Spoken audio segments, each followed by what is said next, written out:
Tevis and Riley, where are you guys right now? We're in South Texas. Okay. Way south. Way south. How does it feel going from digital to IRL?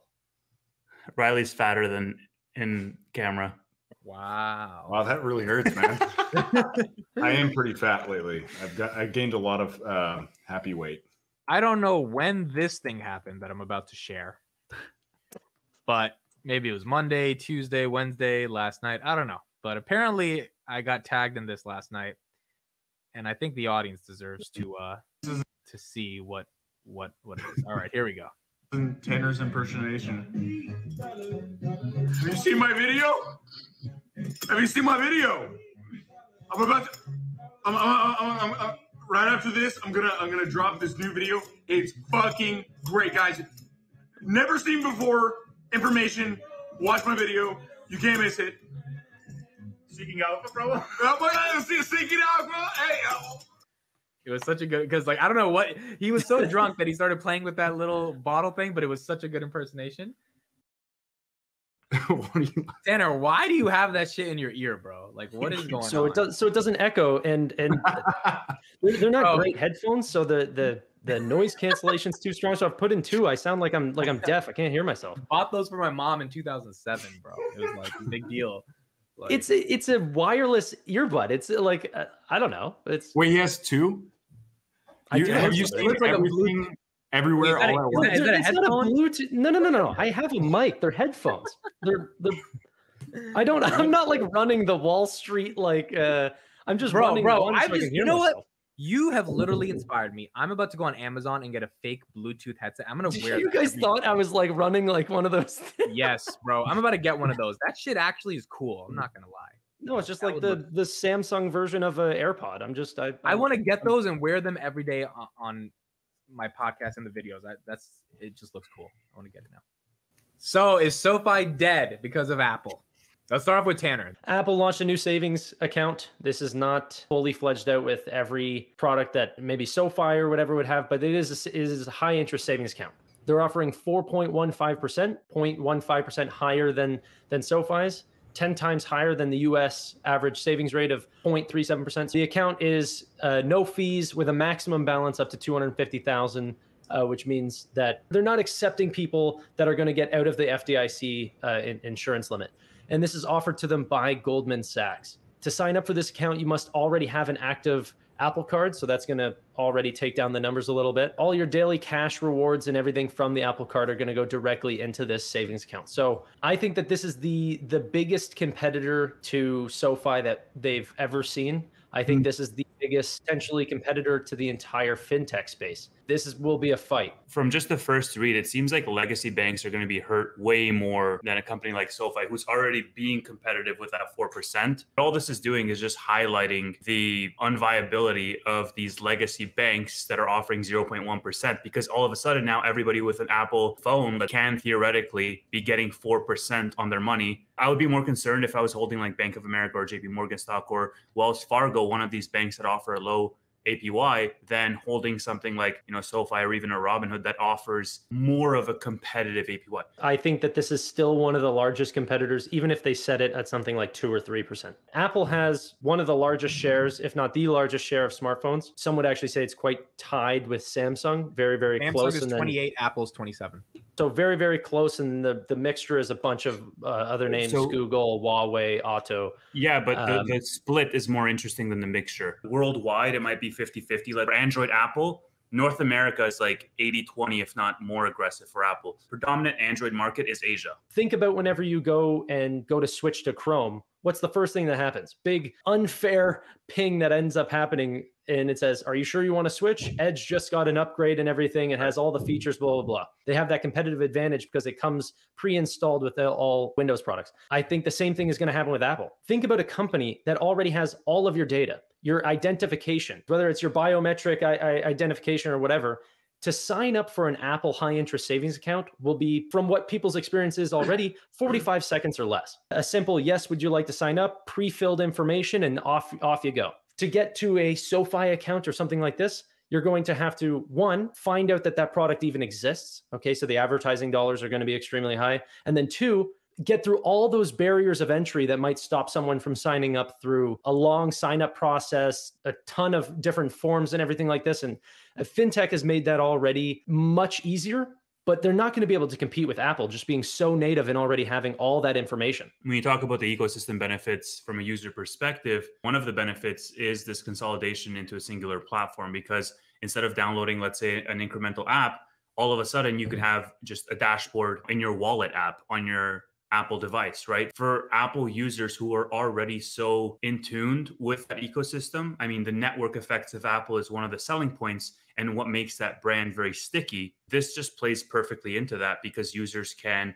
all of a sudden now see their spending patterns straight from their Apple device as opposed to an individual app. They're going to be using your transaction history from the app stores and all these things going back as far as whenever it first launched, I think in 2010, 2011. They have such an advantage. The stickiness, like you said, Tevis, how do you switch off of their ecosystem once you actually start banking with them? There is a limitation of what they can do. I don't think they're going to be able to do all banking on the iPhone, because I think their strategy is only to make iPhones more sticky. I don't think they're trying to target SoFi's future business model, which is to improve banking backend infrastructure. So hopefully, like, SoFi will have the technology to build new banking products that Apple can't, because they're building on top of Goldman Sachs' old technology. That's the interesting thing about this. I don't see long-term vision for this in the context of Apple. Like 4% interest rates or 4% savings APY is going to go down eventually, right? Maybe it's 18 months, 24 months. Every bank is going to have to, when equities go back up and bonds aren't that attractive anymore, things are going to have to go down. So if that's the case, this won't be the appeal that it is to consumers anymore. I agree with you, Tannor, that the appeal of like 45 seconds or less, super appealing. But I don't know exactly if Apple's trying to become the biggest fintech in the world, if that's the next S curve they see. Yeah, I don't think Apple's going to be the largest. Yeah, it's not. You don't think that the largest total addressable market in the world is an S curve that they? I don't think Apple wants to give out mortgages. Is my point. Why not? They're sitting on the world's largest cash pile. Why would they not? I don't think that's their brand. They've already got into the credit market, so that kind of squashes your argument, because they already have a loans market, and loans is a total. That's like where of course they do. What is buy now pay later? That's a loan. I think, guys, there's a distinction here between like trying to understand what Apple gets out of this deal, right? Can Apple offer more fintech-like products? Absolutely. You know, can they offer more sort of PayPal pure competition products, buy now pay later? All of these different products, yeah, sure, they can play in that space. Will Apple ever be getting a banking charter and offering checking and savings accounts? I think that's where it's a little bit far-fetched to think. I don't agree. So it's all going to be through partnerships. And I think the data play for Apple is also a big push for them as well. They get another layer of user data in addition to all of the other pieces of the user profile that they already have from you using your device normally. So I agree with you. They're not going to get a bank charter. I fully think, you know what, they're going to follow in the footsteps of something like a PayPal. Right. But PayPal has a nice, massive business doing what Apple can do much more natively.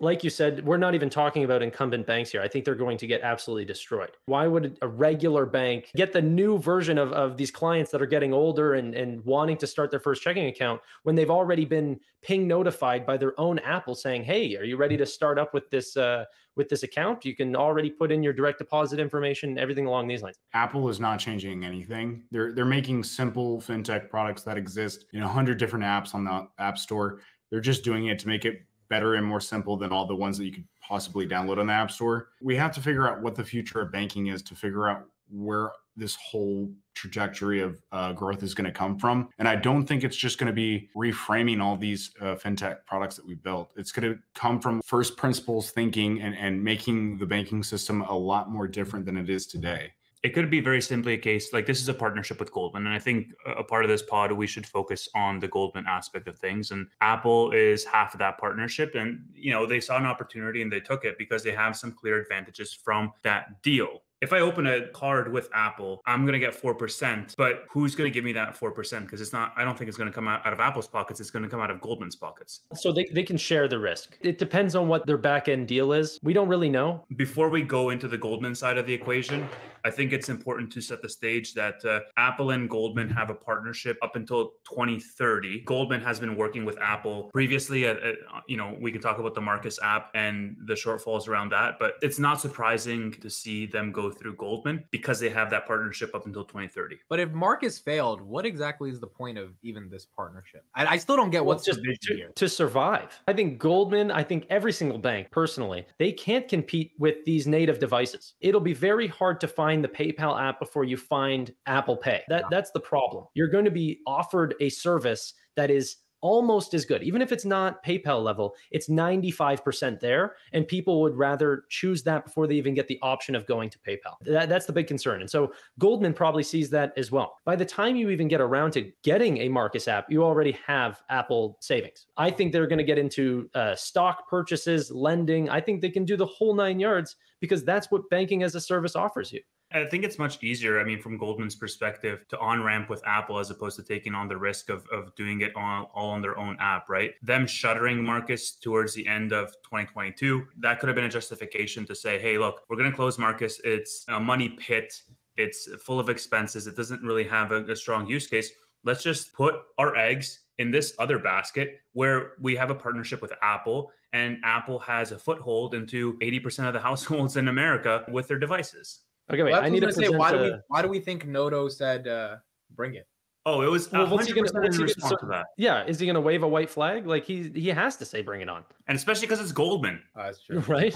You guys should look this up afterwards. It's called Project Breakout. It's rumored right now. So it could be, like Project Titan and never actually come out. But they're going to try to fight up against the Visas and the MasterCards and potentially even create their own payment rail. This is how large this company is, that they have 2 billion active Apple devices. People can do peer-to-peer payments without any sort of third-party software. It'll be all built in natively. I really don't think we're giving credit for how truly prepared Apple is because they already have the hardware. Anyone can make code if you have a smart developer. But if you don't have the hardware in the hands of the user, you have nothing. They could create a new Visa just for their own users. That's how large their user base is. It's a little hyperbolic. You think they're going to replace Visa? Like, yeah, theoretically they could, but how? Stripe is trying to replace Visa. Adyen is trying to replace Visa. I think those none of them have replaced Visa. They're big companies. I also think this is, a supplemental revenue opportunity for Apple or a partnership. Like Apple's bread and butter is still their core businesses in terms of the App Store, in terms of the hardware side of the business. Like Apple plans on doing this, and sure, they might get around to doing it. I think it's unrealistic to think that Apple's going to put all of their eggs in this basket. Don't forget, Apple is the same company that for the last 10 years has been planning to come out with an electric vehicle. It's just a large company. They have their hands in many cookie jars, but their main bread and butter business is still rolling out, the M2 chip, the M3 chip, the M whatever chip. Apple Podcast, the app experience has sucked for many, many years. They've said they care about the creators and the podcast, but it's so small for them, right? They care about selling phones and laptops. They don't care about their dinky little podcast app, even though it's like the #1 podcast app in the world. I see the argument about the market opportunity for building payment infrastructure, but will it replace 60 billion in revenue or even get close to that? In terms of the iPhone, it doesn't seem like. Okay, sure. Selling iPhones will be bigger than fintech, but you just said it yourself. Like they don't care about the largest podcast app in the world, but it's still the largest podcast app in the world. That's my point. They're not making any money off that podcast app. That's the I know, problem. but you make money in fintech. Financial services is the largest TAM. There's a ton of money to be made here. Is this going to hurt some of SoFi's total addressable market? Absolutely. But is it going to hurt the legacy players disproportionate to SoFi? I truly think so, because the more competitors we have that are offering 3% and 4% and 5%, yeah, it's going to take a little bit of the pie away from SoFi, but it's going to put a giant spotlight on the legacy players offering 0.1% because all of a sudden, Amit and Tannor said it, Apple's podcast app, just one of their streams, like Apple has so much size, so much volume on their side that whatever they touch is going to be by default one of the highest used in the world, just as a result of the devices that they have floating around as a foothold into the household, right? And so I just think that it's going to hurt these legacy players that are offering 0.1%. Even though it might hurt SoFi, it's going to hurt the other ones disproportionate. Yeah, and they're going to want to come to us and upgrade their back end so that they can make better margins. We're all moving towards the future. Maybe Apple pushes us closer to that end goal that we want, where everybody comes to SoFi to build something. I agree with you guys. I think Dan Schulman from PayPal had said something along this line during COVID, that whenever there was a lot of digital wallets actually coming out during COVID, this actually pushed PayPal as well. Like just a total large addressable market, even more competitors coming on, still pushed the market forward and even grew PayPal because just the overall size of the pie was getting larger. So this could make a lot of underbanked people or unbanked people actually decide to get a high interest savings account and start looking at companies like SoFi and going, okay, well, now that I've gotten into this fintech space and I'm comfortable using a mobile app, how do these work? That being said, if people aren't jumping from TD or JP Morgan to SoFi right now, it's one, either because there's not enough advertising, people don't know who we are, or they're not comfortable with a digital app. The people that Apple are going after, I do worry that these are the smart fintech users, the tech savvy individuals who are already comfortable with a digital app.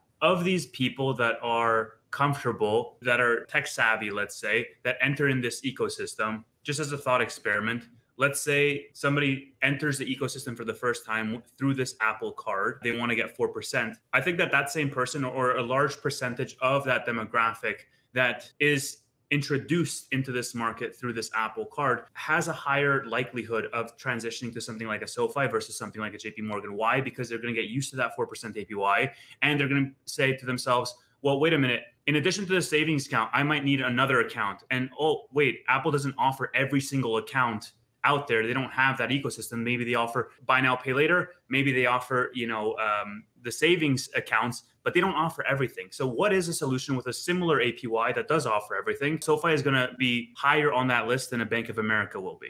I do agree that more products equals a better service, but this is just getting started for Apple. And I mean, they've been launching more and more but what are they doing new? They're not doing anything new. But no one cares about new. They want. Yeah, they want. The back end is old. Whoever changes the market is going to win. I mean, Apple is just copying fintechs. But you don't think that a native product to a hardware device is something new? Apple's going to be very, very successful with this. But Apple copying everybody else, fintechs that have been doing this for the past decade, this is nothing new. I don't agree with that point. Affirm or Afterpay are the two largest buy now, pay later providers. But Apple got into this market and they're collecting a market share. And even more important, PayPal is getting into the market and collecting the most market. Like, they are growing substantially, much faster than Affirm and Afterpay. That's the pricing advantage of being the largest fish in the sea. The discount that people will give to Apple for them to supply their chips and to offer them these services is not something that they put on their pricing books. They get exclusive deals because they're the largest player.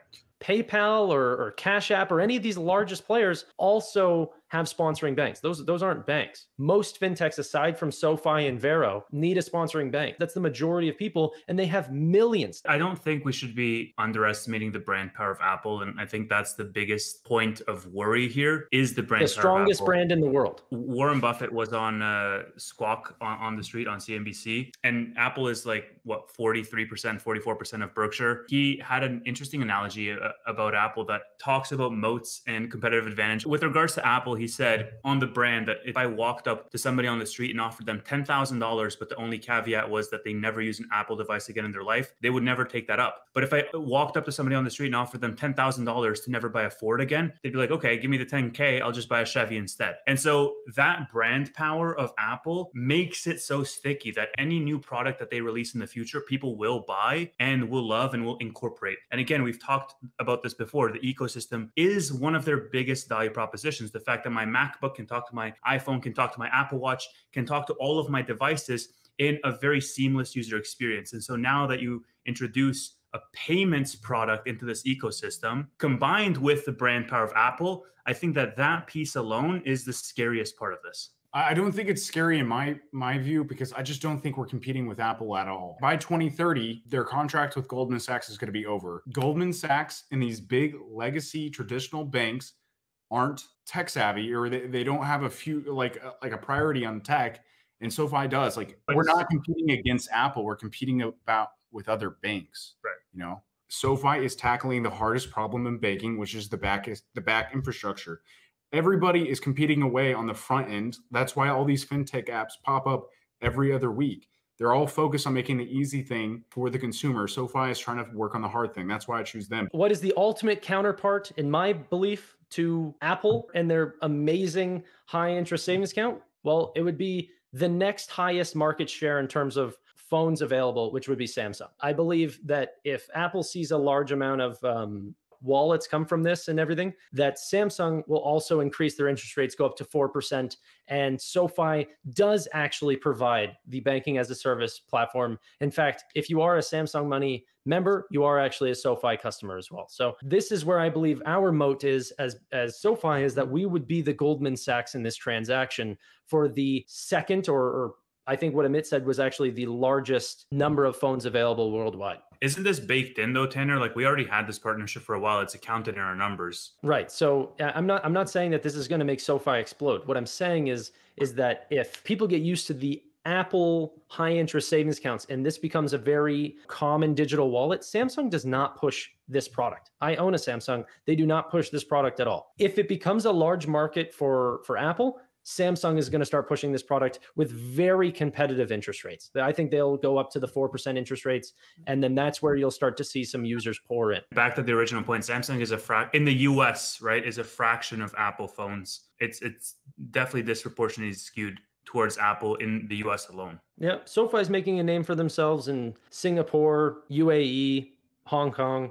I'm sure they could push this product out there as well. I don't even know why SoFi is in those countries. I don't understand the strategy. My initial thought that SoFi Hong Kong was just beta testing the social feature, just to make sure it's going to work in the favor of people actually enjoying the service and not just making people feel bad about investing and showing everybody that they suck at investing. You don't want that to happen. So but still, they never mention it in their quarterly earnings. They don't have any roadmap. It's just totally silent on that part of the strategy. There's also different regulations for all these different countries, right? That are really unique and very specific towards banking and how it's done in different jurisdictions that they have to keep in mind, right? So a lot of it, especially in the beginning, is more of a headache than you bargain for.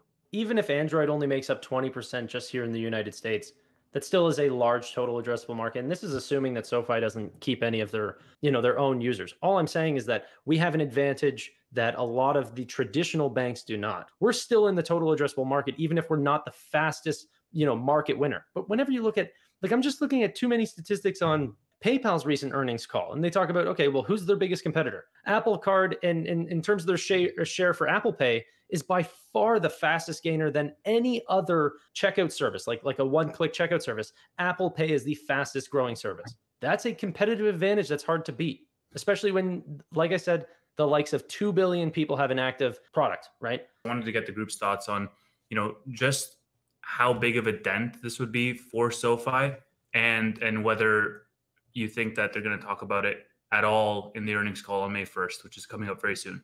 I think they're going to get asked about it for sure. I don't think it's the biggest deal in the world, but Tannor brings up a really good bull case for why Apple can demolish fintechs and SoFi in particular, just how small we are. Right. If I was an analyst, I would ask the question. I would want to know. But we know what Noda's going to say. He's like, we're focused on our mission. We are a one-stop shop for financial services. And if they put up a good quarter, he's going to say with some bravado. There is also that argument that having the biggest player enter your space validates your space. Well, of course, the space was always validated. This is just the competitor coming to crush them. It's not like we needed validation. Well, not necessarily, because SoFi was in the vast minority of companies that were offering anything above 1%. No, they weren't. M1 Finance, Robinhood. Yeah. Keep going. Well, Goldman was doing 3.9 at one point, right? That was pretty close. The point is that the vast majority of them are doing under 1%, because they're all legacy players that don't really, Yeah, you also named 2 premium services, by the way. That's fair.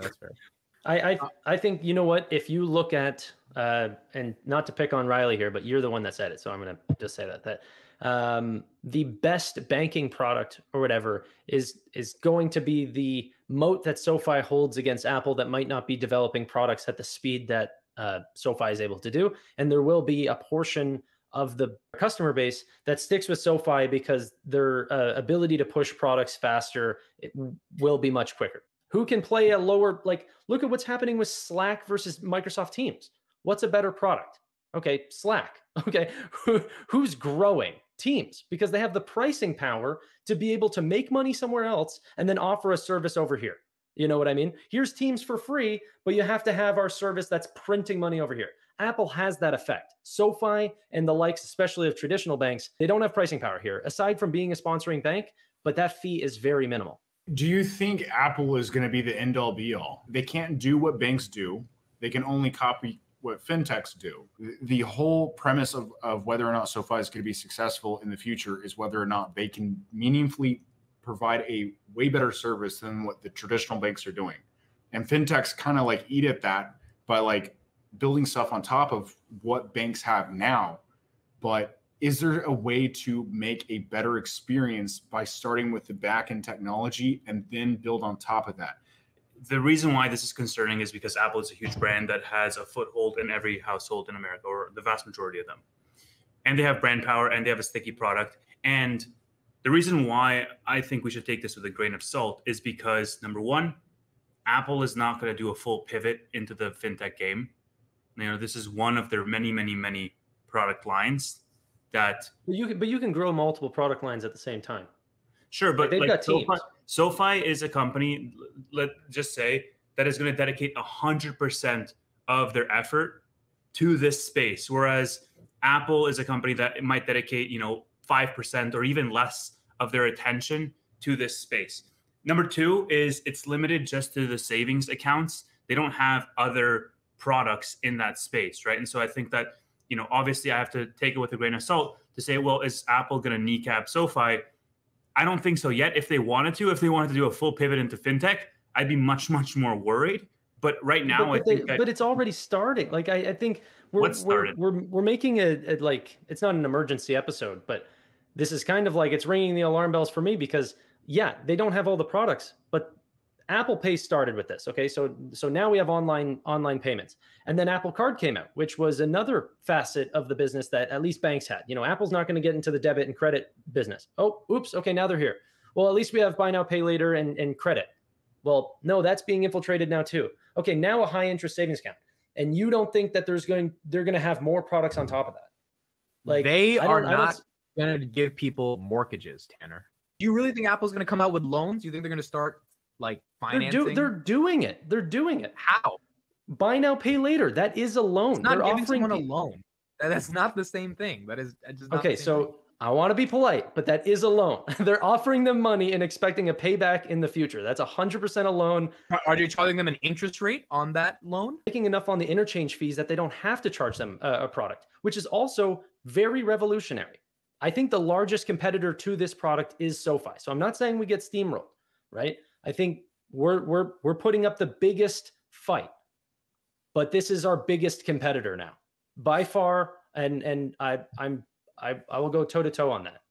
So let me ask you this, Tannor. Do you think that what do you think SoFi's response will be, if any? And do you think that response will be appropriate? Like, are we going to go into a war of attrition in terms of raising that savings rate APY, or what do you? Because Noto had this very suggestive text or tweet the day that Apple rolled out this news. It's on his radar. He wants to be competitive in the market. So what's the next move here? If it goes to a war of attrition, I still believe Apple has such amazing pricing power because they're going to be taking it out of other businesses. Let's take out a portion of our margin from our selling iPhones and let's put it towards our fintech space to grow the stickiness of our clients. I think that would be a worthwhile choice, the same way, like I said, Microsoft did with Teams. The pricing power is just too insane for these large fintechs. And a lot of the actual products that SoFi or Apple can put out, they can match one-to-one, okay? But what does SoFi have that Apple will never touch? A bank charter. That's strong. What is something that Apple has that SoFi could never touch? Hardware. And now you have to choose which one do you like out of those two. And this doesn't have to stay in North America either. What's to say that they can't actually spread out and offer these products worldwide like PayPal has, where they can just find a sponsoring bank for every single country and expand this to 2 billion people worldwide, and then offer a service like a Cash App or a Venmo or a Zelle where people have to have another iPhone for you to send money to. And then so it requires this referral based process where people go, oh my God, you need, Apple Link or whatever to send money with me. And then it grows like that. Like just because they're not doing it much right now doesn't mean that they don't have the ability to do something. That ability is scaring me because I'm just realizing how fast they can bust out digital products. Don't underestimate Goldman Sachs's expertise. They don't offer their clients a lot in interest, okay? But they very quickly allowed Apple to offer 4.15%. They will have all the expertise to go into lending products and all sort of instant payments, all the payees, the full list of everything that they could possibly need to make this a full-fledged business overnight if they really see a lot of traction in this Apple high interest savings. This came out April 17th. Let's just wait and see how fast this actually grows. The vast majority of people put money into banks via direct deposit. You can't direct deposit into an Apple's card. Yeah, but that's today. All right, everyone. Thank you for joining. We'll be back. Go check out my video. It's great. All right. Already Bye, high guys. on life, so that's fine. Yes, exactly. Bye, everybody. Okay, see you. See ya. See you guys.